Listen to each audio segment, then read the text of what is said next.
to kind of make a prolonged effort, so your what we call your lactic tolerance. So you're basically, it's developing your ability to produce high power with lactic in your legs, and then hold on just enough so you got a big sprint in you at the end as well. So first thing we've got, guys, is a 10-minute warm-up. I'm already 90 seconds into that, so you've got 8.5 minutes left. And as usual, for those of you who are doing these sessions fairly regularly, you notice the warm-up is fairly short. I think personally I used to spend quite a long time warming up in my racing days, my serious racing days.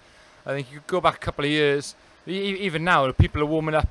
What I would probably say is, just warming up too much basically. You're spending too long warming up, especially for a training event or for a training session. It doesn't really matter, because part of that warm-up turns into, it has some training effect. But come event day, race day, I guess, race day more specifically, if you're spending too long warming up and you're warming up too hard, you're doing muscle damage. And once you've damaged those muscle fibers at the start of in a warm-up, before your event even starts, you'll then carry that fatigue for the duration of your event, your race. I think for sportives, don't even bother warming up. Unless you're super serious and you want to absolutely smash it and do a good time for sportive, then if that is you, then maybe a little warm-up might be worth thinking about. But to be honest, if you're just doing a sportive, just treat the first 5-10 miles as your warm-up, because the chances are we're going to be overexerting ourselves. So take Prudential Ride London. I was doing a session with those guys yesterday. If you're doing Prudential Ride London, then and you're doing the 100, that's a 100-mile bike ride.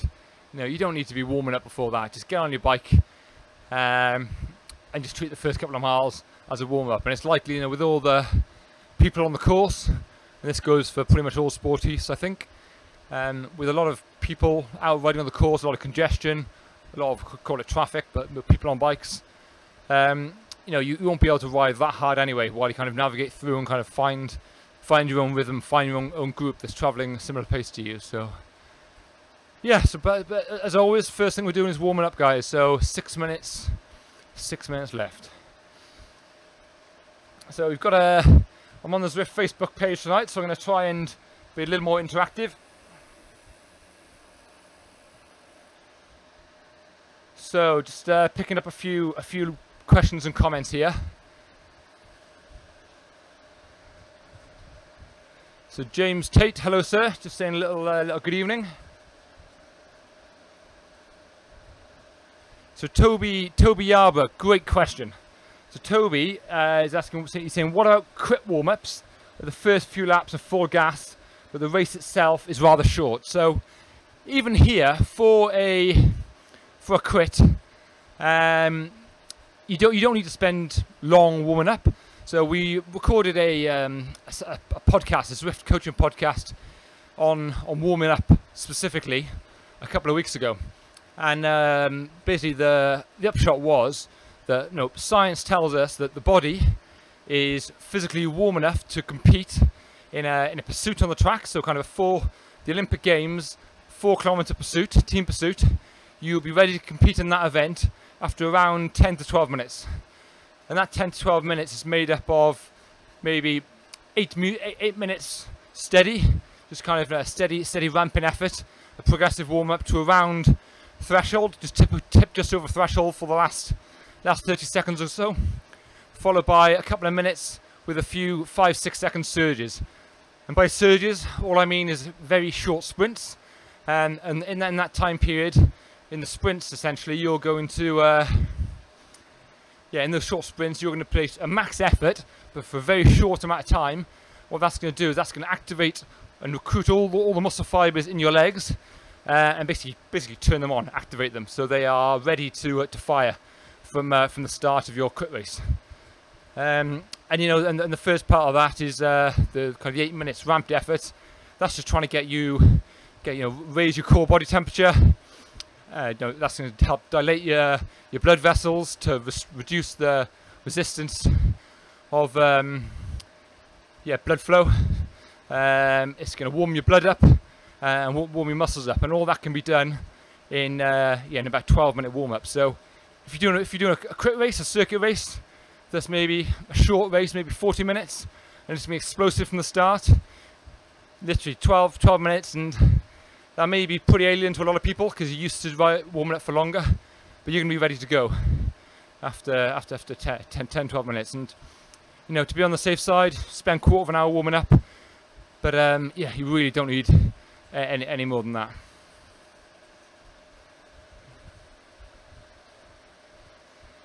So David's got a question here. Okay, I'm going to scroll to the bottom so I don't miss any.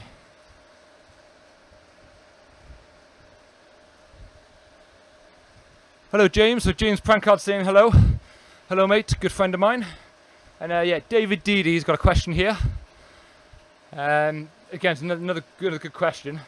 Hi Matt, I've got a bit of a bad habit of not having any rest days.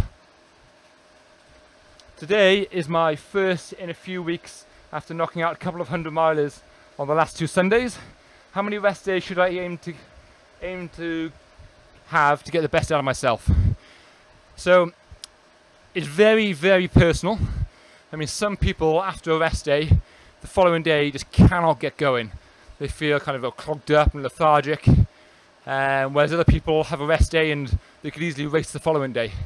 Well, I'm probably more in the first camp, so I'm more the type of rider that you'd suggest doesn't have many rest days.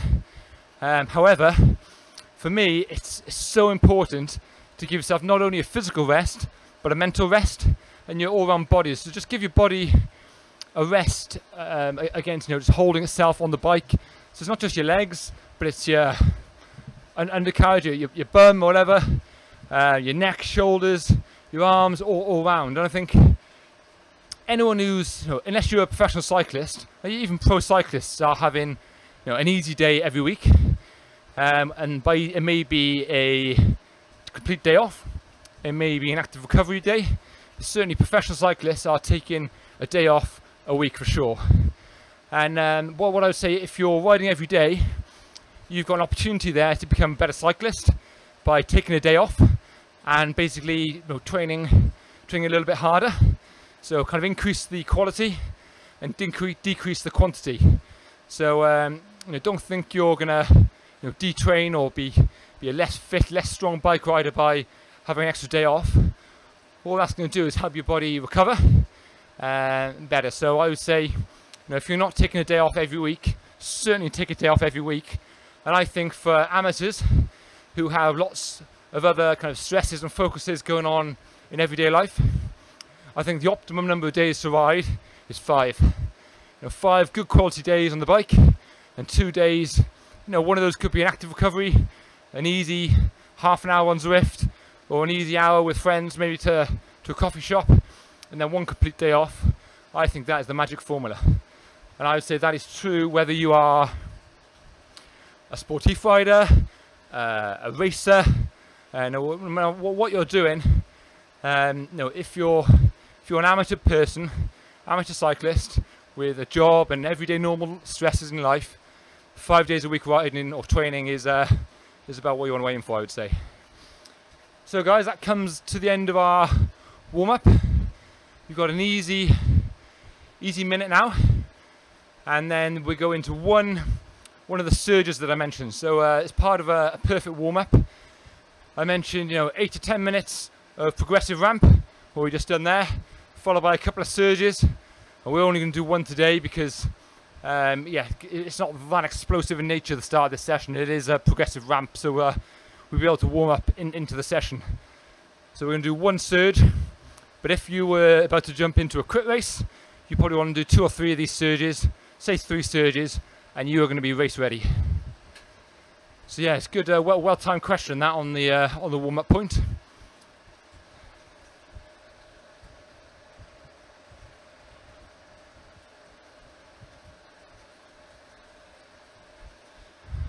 Okay guys, activation sprint coming up.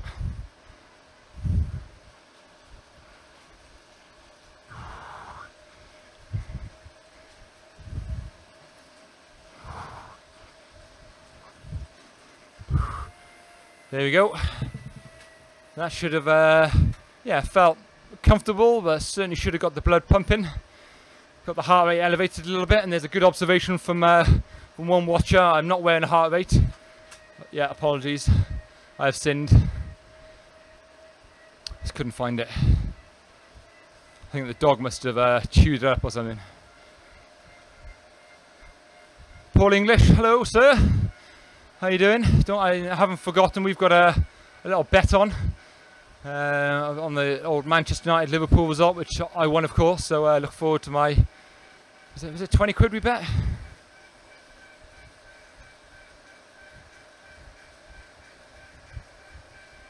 And David, no worries mate about the answer. Hopefully that yeah, give you some food for thought. So guys, we're just stepping into the first ramp here. So each of these sessions, each of these ramps now, they're yeah, a progressive ramping effort from kind of it's a steady state effort, kind of in zone 3, right up to kind of an anaerobic effort, topping out zone 5 before we do a sprint.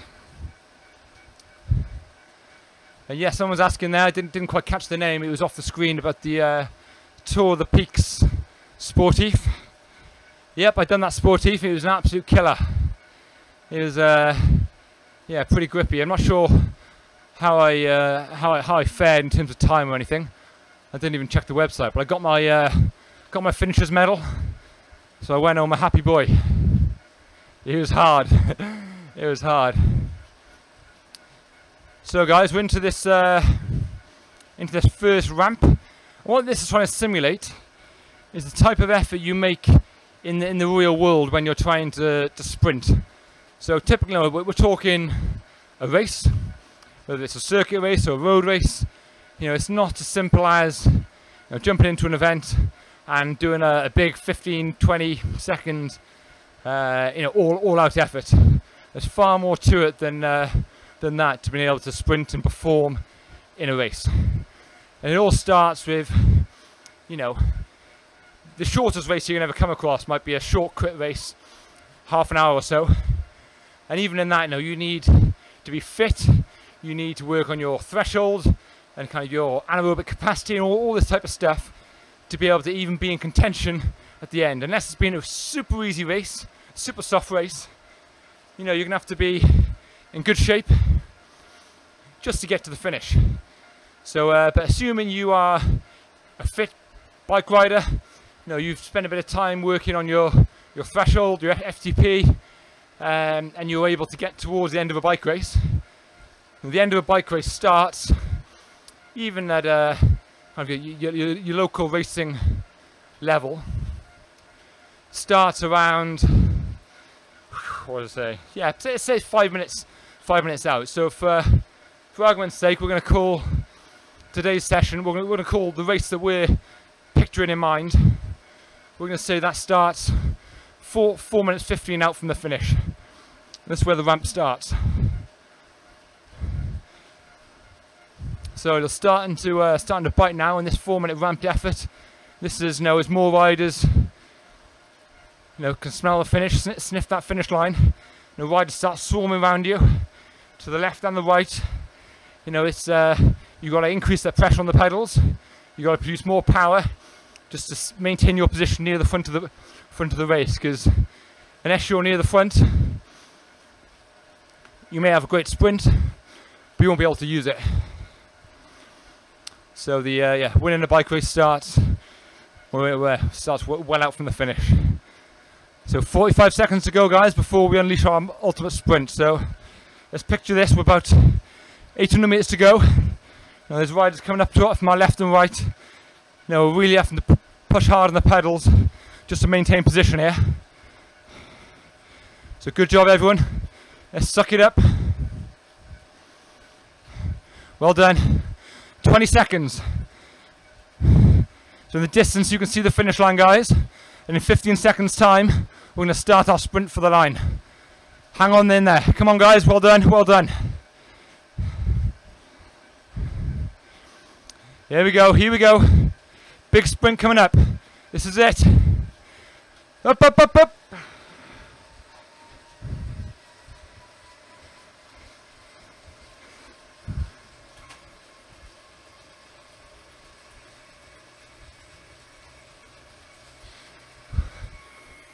Whew. Wow. Wowzers. Good job, everyone. Good job. Good job. Now, I'm sure you'll all be able to appreciate the amount of work we all put in there. Now, that was the first of 4 ramped efforts that we're going to do. And I'm sure you'll be able to relate that effort to a race environment. So, picture it at the top end. Let's look at the Tour de France. Those lead-out trains. As a sprinter, you only see the sprinter. You only see the sprinter kind of come into play in the last couple of hundred meters, kind of, because before that they're tucked in the wheels and they're being very well sheltered from the wind by their teammates, but also their own their own ability. So they're very clever. The sprinters are hugely clever, very I'm not sure sneaky is the right word, but just smart with their efforts, always in the right place, because every watt they can save throughout the event is going to be energy they've saved that they can then put towards their campaign to try and win the bike race. So coming back to the sprinter, we only see them on TV for the last minute. When they come into shot, they got one lead out man left, but the work started well before that. And for the Tour de France, they've had to ride likely 200 kilometers to be in with a shout. But really, I'd say 20k to go, the speed really ramps up, and these guys are averaging, I don't know what the exact figures are offhand. It varies from rider to rider, but you can certainly within 4 watts per kilo for the last 20k, certainly in that range. And I think the last 4 or 5 minutes, so what we're kind of trying to replicate here, you're punching a lot of power. Certainly the guys in the Tour de France with 180k in the legs, 190k in the legs, whatever it is. You've then got to really hold on while all the other lead-out trains compete with you and your team. So you're a sprinter. You're on the wheel of your lead-out train. It's all going good, and but then to the left you see another lead-out train coming up to overtake. So your lead-out train's got to accelerate a little bit, and of course the sprinter, you've got to make that acceleration. So it's a big kind of snowball effect. The last couple of k of a race, the speed just increases and increases and increases. It's just super high the whole way. And of course, the sprinters then are being required to produce a big 20-second sprint off the back of that, and we're just trying to simulate that on a smaller scale. So the good news is, we're not going to try and replicate a 20-kilometer build-up, 20-kilometer lead-out. We're just going to assume it's your local circuit race, and we're going to build up over the last lap. It's a hot lap, one hot lap, then a big sprint.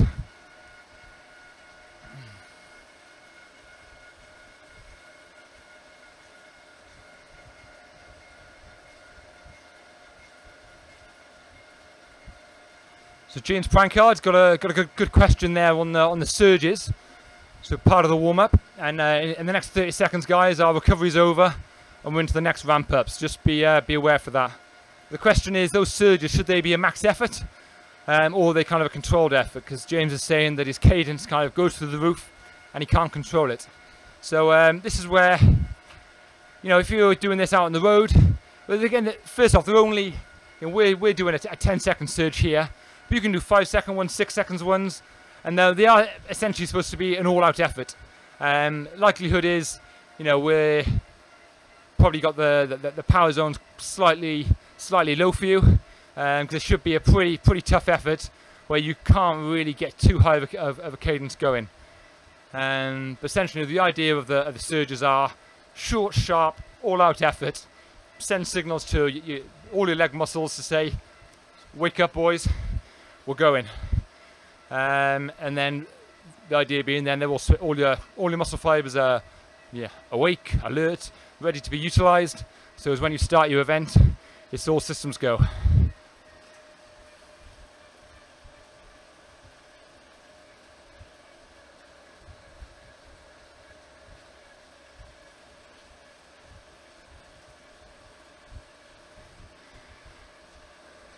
I think Jeff's saying I should talk about triathlon or something. I'm not a triathlete. I don't know much about triathlon at all other than the cycling discipline, which I can talk to you all day on.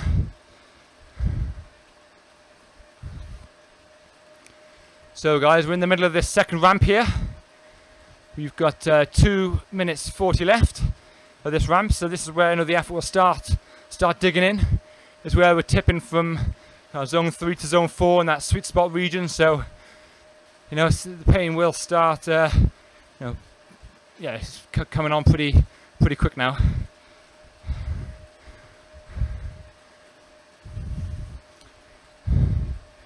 There we go, just tipping into the yellow zone.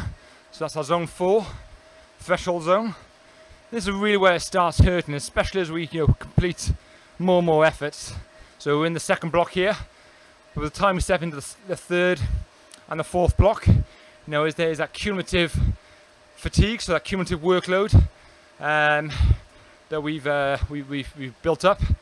So that is going to play a factor in how our legs feel for the rest of the efforts, the rest of the session. And that's not to be underestimated.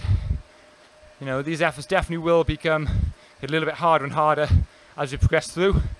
But my only advice is they are short, 4 minutes at a time with the 15 seconds. We're only doing 4 of them, so just try and get your head around it. I think a big part of the battle here is a mental one. It's definitely a big mental battle to just kind of almost switch off. Just sit there, just soak the effort up, just turn those pedals around. And if you're in the real world, you just be kind of focused on the wheel in front and the kind of the riders around you, and just concentrate on producing that power, staying on the wheels, and staying in contention for the race. I guess on Zwift, we're just counting down the time, keeping an eye on our form, making sure we're not kind of rocking and rolling too much, nice and still, and just let all that power transfer come from your legs. Like a well-oiled machine, guys, just pumping that power out. There's no easy way around this, there's no cheats. You just gotta sit there, turn the pedals, and produce that power.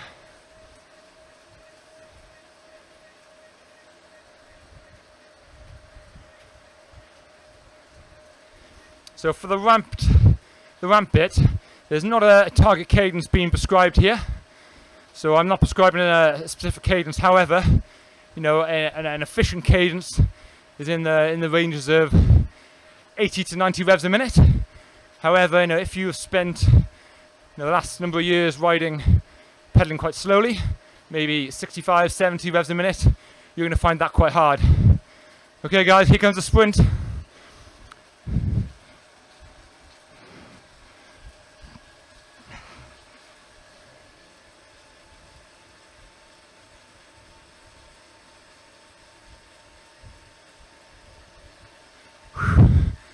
Oh, well done.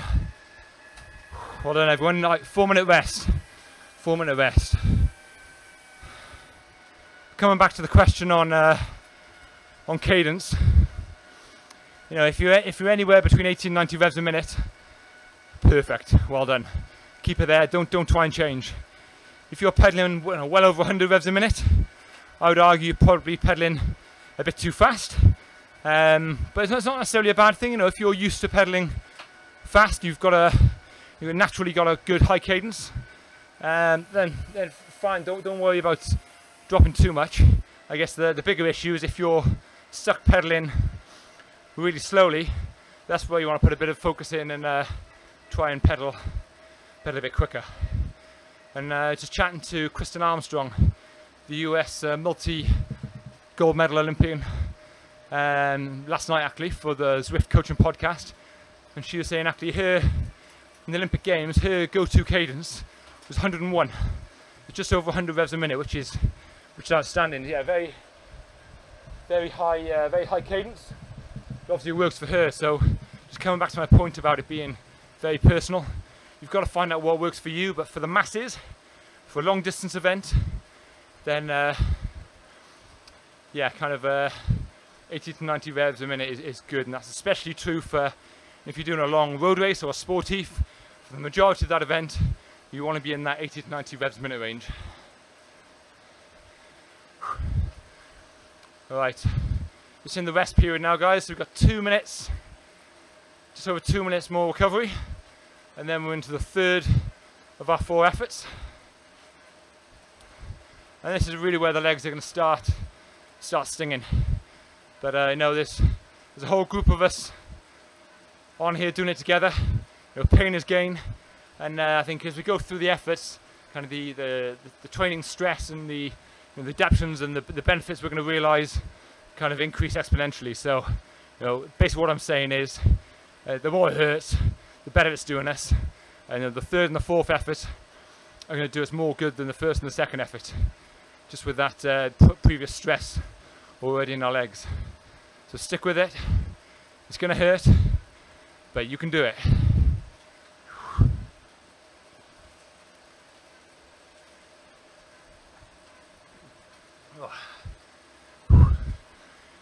Yeah, that is one problem with erg mode for the shorter, sharper sprints. It's not quite ideal, but I guess, you know, on the wind up as we're increasing, you know, I don't think the lag's too bad, or certainly not for me. It's just on the decrease, so it basically impacts our rest. But as we've got 4 minutes to recover, you know, if we're losing 10-15 seconds, you're not too bothered about that. So I would always counsel on having erg mode on. I just think we recover better.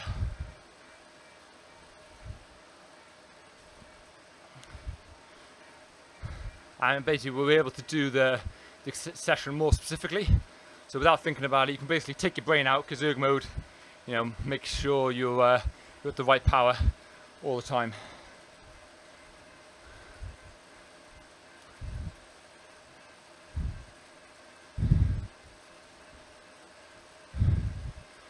I'll say, Andrew, if you're saying you're not great at sprinting, then all the more reason to sprint, because again, it makes all aspects of cycling a lot easier. You know, just that confidence that you have the ability to, you know, pump out a good sprint when it counts, especially this type of sprint when you've done a ramp before. That's great, just for, if nothing more than just being able to, you know, stick one past your mates when you're out riding together. You know, be first to the cafe. You know, whatever it may be, whatever floats your boat. Okay, guys, into the third ramp here. It's going to start hurting, so bear with me. Let's suck it up, guys. Good job, everyone.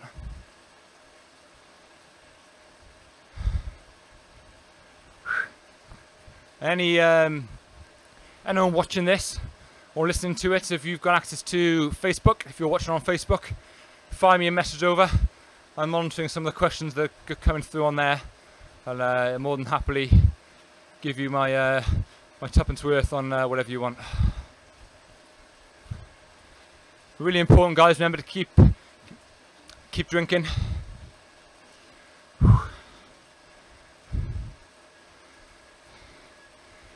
Just keep drinking, guys.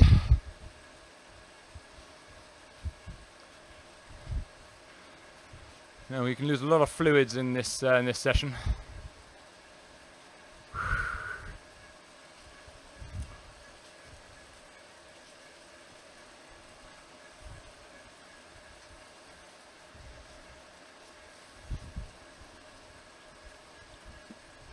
Oh.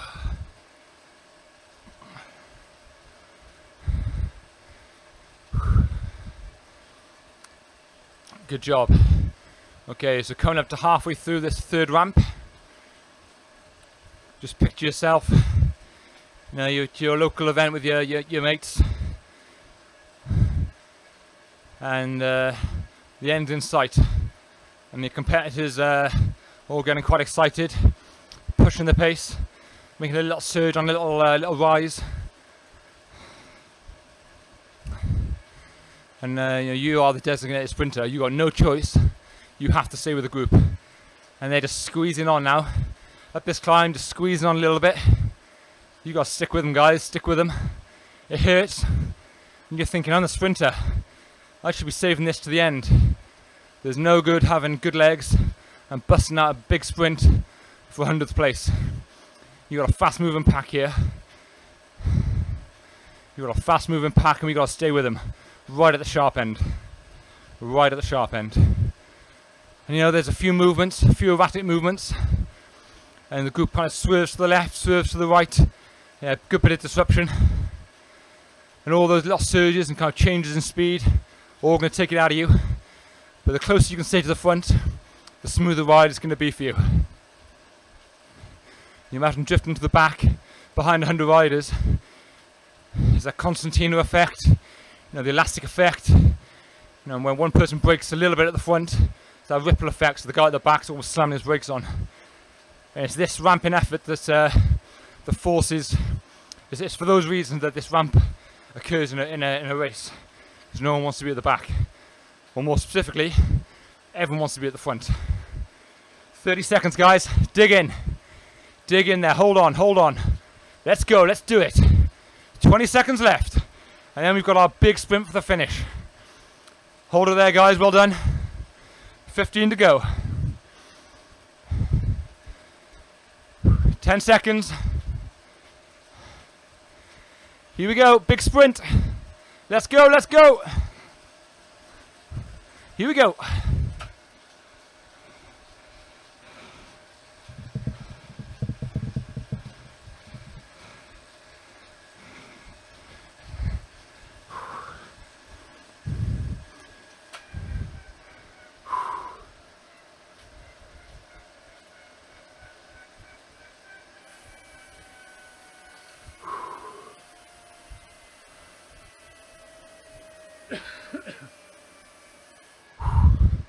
There we go, guys. So David, just going to recover a second. So David's asking when are these sessions run, these live sessions, and they are every Wednesday at the same time. So this slot now, Wednesday 7:45 p.m. Workout Wednesday with Matt Rowe. You'll find me here every Wednesday doing a live session, and every session is different.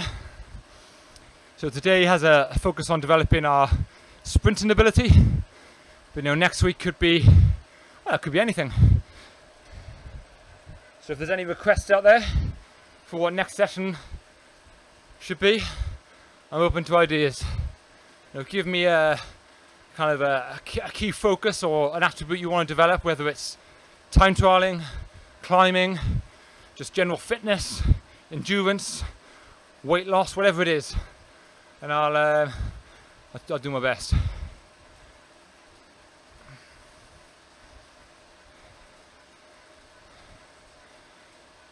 Right, guys, good news is we've done 3 efforts now.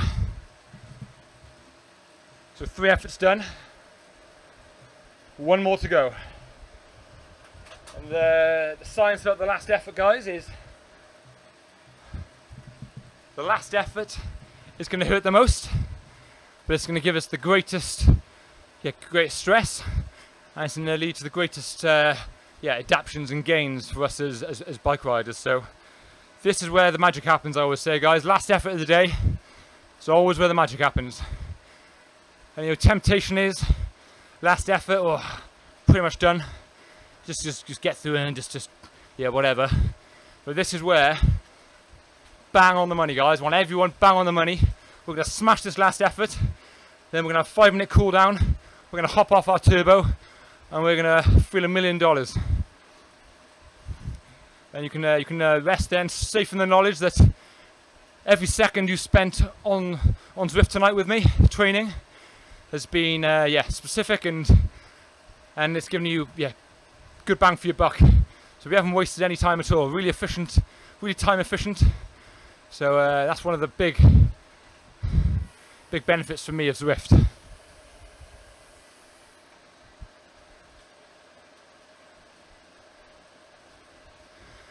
So Ian's question here is he's done a very big sportif on the weekend. Can he do another one this weekend? And I mean, the human body will more than recover in a week, and that's a long time to, you know, your body has to recover. So after 1 day, if you were training, I don't know, say you were doing some multi-day event where you're doing 200k a day for a couple of days in a row, well, that really may take up to a week to recover. But a 1 day event, no matter how deep you've gone, within 3 or 4 days, as long as you've rested properly and eaten well, fueled up well, you should be recovering, yeah, more than enough to be able to go again on the Sunday. And I think this is the trick where this is how you really get fitter, is by not leaving it too long, not letting yourself recover 100% before you push again. It's that kind of, yeah, slightly, obviously, it's that cumulative training load. So stressing yourself more than is comfortable, and not letting yourself recover and stressing yourself again and again and again. And through a structured approach, a phased approach of training and rest, that's how we get better.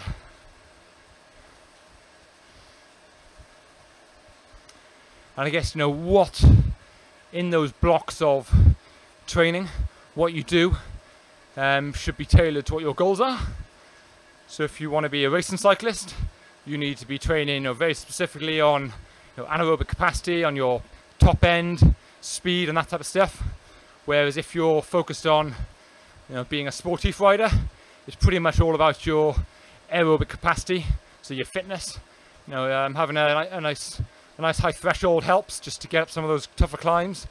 But essentially it's all about just being an all-round fit person that can just keep going and going and going. So your endurance or your aerobic capacity or your aerobic base. So yeah, just if you're not sure on what you should be doing, you can that's where a good coach comes in, or you can go onto Zwift and the training modules and pick out a training plan, and you can start following that. And there's training plans there designed to help you with sportifs, with criterium racing, with time trialing, specifically your FTP. There's all sorts there for you to pick and choose from.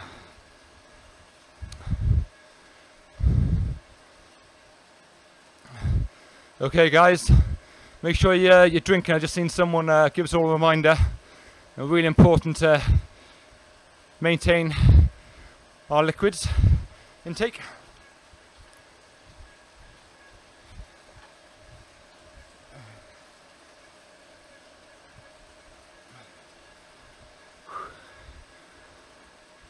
Okie doke.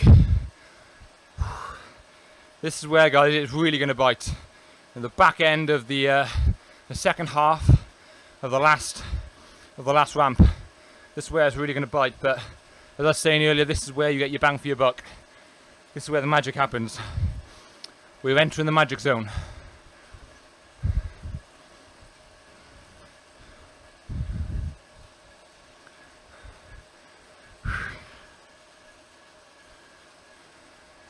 Minute and a half to go, guys. Well done. Good job, everyone. Just suck it up now. Keep your body still. Just turn those pedals around. Sounds simple, doesn't it?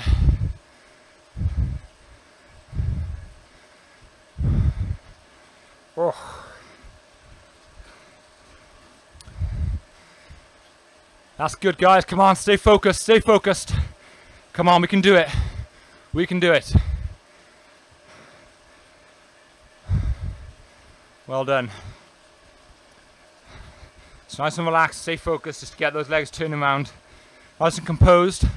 But don't do anything erratic with your cadence. Nice, steady, even cadence. And your legs are going to be screaming.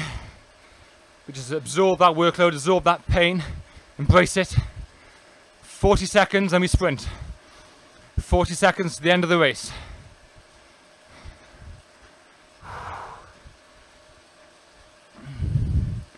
"30 seconds, guys. Well done. Awesome. Good work. Don't be beaten on this one, guys. Do not be beaten. Let's kill it. Come on.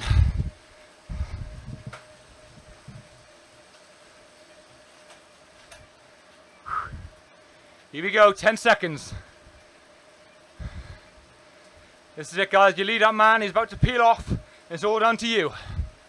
Let's go, go, go, go, go!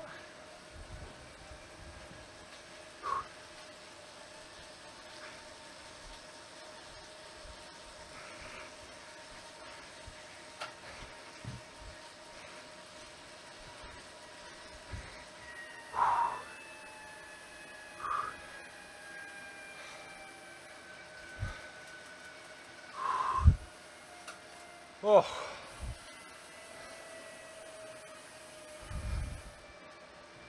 Good job. Good job. Woo! Wow, wowzers.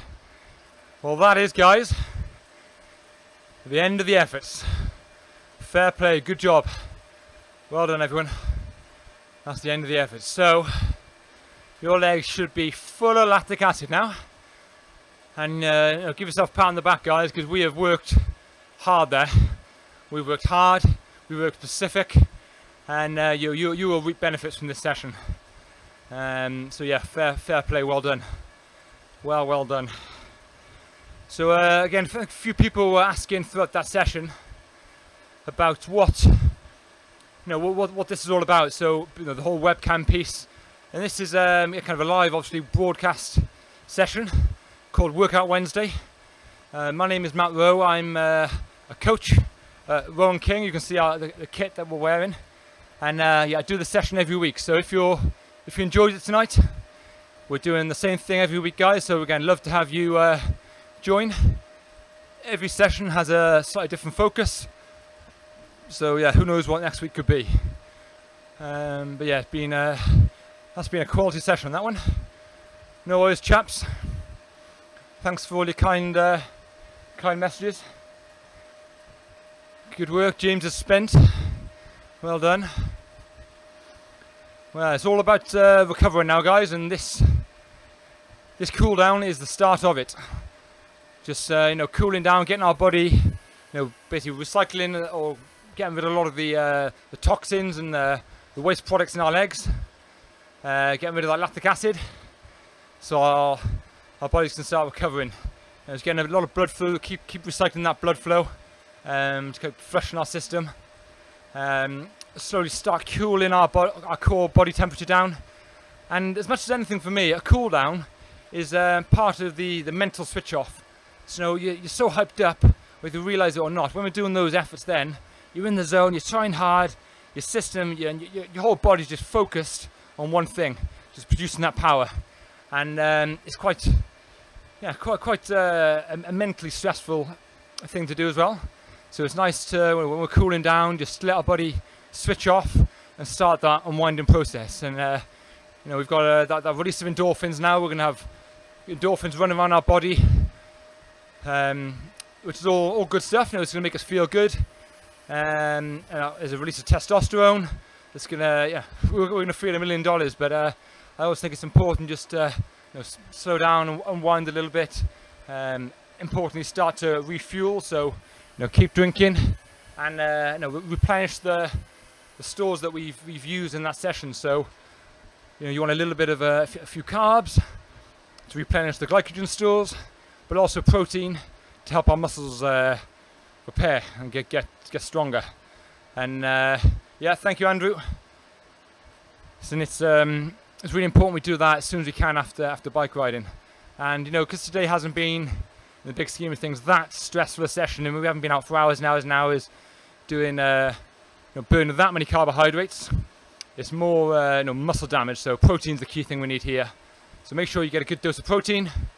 20 grams of protein would be great, and nice drink.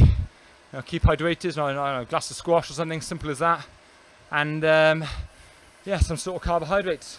If you've got a square meal coming up in the next hour or so, a little snack after this is going to be great. Oh, yeah, I'm sure it did feel stressful, but surely this bit isn't feeling stressful. This cool down bit is the enjoyable bit. But yeah, for sure, the training is stressful. Yeah, releases the stress. Nice. That's a good thing.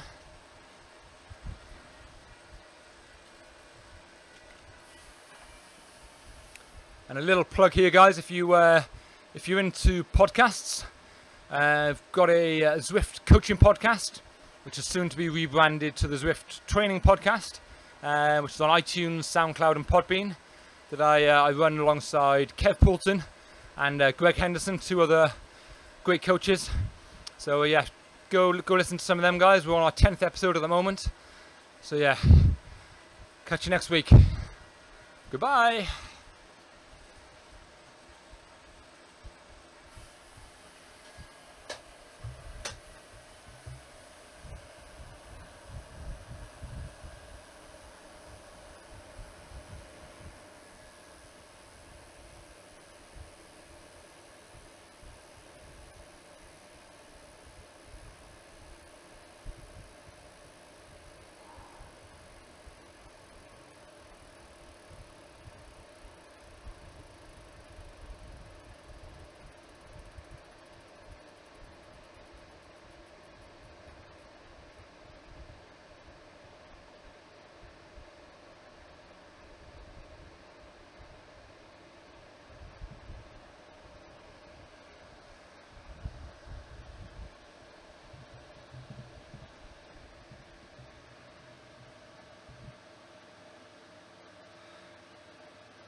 did not fancy doing it tonight. Felt fucked. Felt so tired. Yeah, hot and muggy, but feel better after doing it.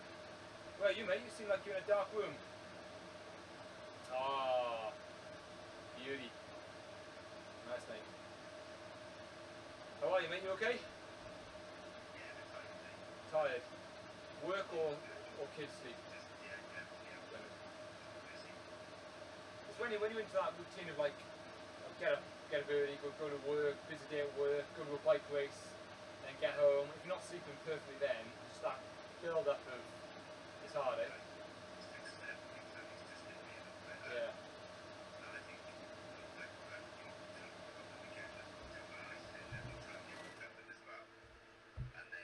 You doing what, sorry? What are you doing on the weekend?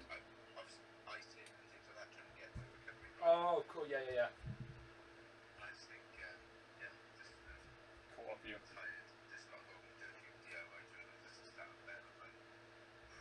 Yeah. Yeah, man. Yeah, she's really happy actually, which is quite cool. So,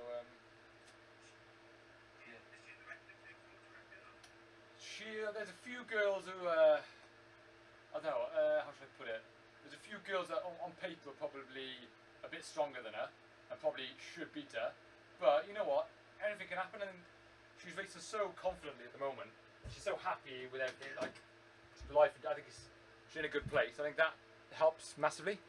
I don't know, man. I think she could do. I mean, if she got podium overall, that would be awesome. I think she'd be super happy with that. But yeah, we'll see, man. I mean, at the moment she's 5th overall now, so. Has she got any plans, or is it?